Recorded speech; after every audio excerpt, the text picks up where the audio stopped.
வணக்கம். 18/11/2025 இன்றைய கும்ப ராசி பலன். கும்பராசியில் பிறந்தவர்களுக்கு சகலமும் சர்வ காரியமும் கைகூடி வரக்கூடிய நாள். மிகவும் சிறந்த பலனை கொடுக்கக்கூடிய நாளாக இன்றைய நாள். உங்களுடைய தொழில் முன்னேற்றம் அடையும். எதிர்பார்த்த நல்ல ஆதரவு கிடைக்கும்.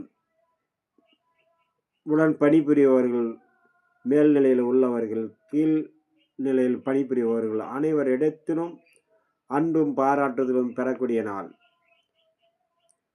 சுய தொழில் செய்பவர்களுக்கு தொழில் அபிவிருத்தி அடையும், வருமானம் கூடும், வாடிக்கையாளர்களுடைய எண்ணிக்கை அதிகரிக்கும், அவர்களிடம் அனுசரித்து செல்லக்கூடிய நாளாகவும் அவர்களுடைய பாராட்டுதலை பெறக்கூடிய நாளாகவும் அமையக்கூடும்.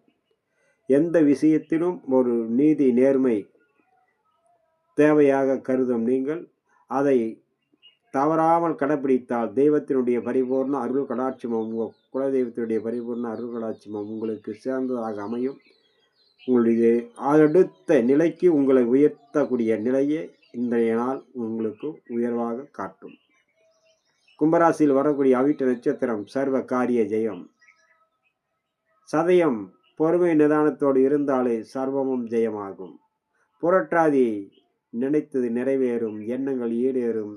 மிகவும் சிறந்த பலனை கொடுக்கக்கூடிய நாளாக இன்றைய நாள் அமையக்கூடும். அடுத்ததாக நம்ம காண இருப்பது மீன ராசி பலன். மீன ராசியில் பிறந்தவர்களுக்கு சகல காரியமும் கைகூடி வரும், நினைத்தது நிறைவேறும், தொழில் அபிவிருத்தி அடையும். படிப்பவர்கள், உயர்கல்வி படிப்பவர்கள் அல்லது வேலை தேடுபவர்கள் அல்லது வேலையில் இருப்பவர்களுக்கு அனைவருக்குமே சிறந்த நாளாக இன்றைய நாள்.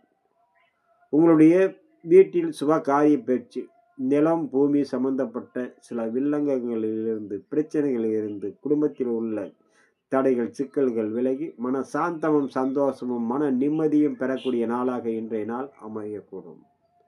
உடலில் புத்துணர்ச்சியும் தன்னம்பிக்கையும் தைரியமும் உருவாகக்கூடிய நாள்.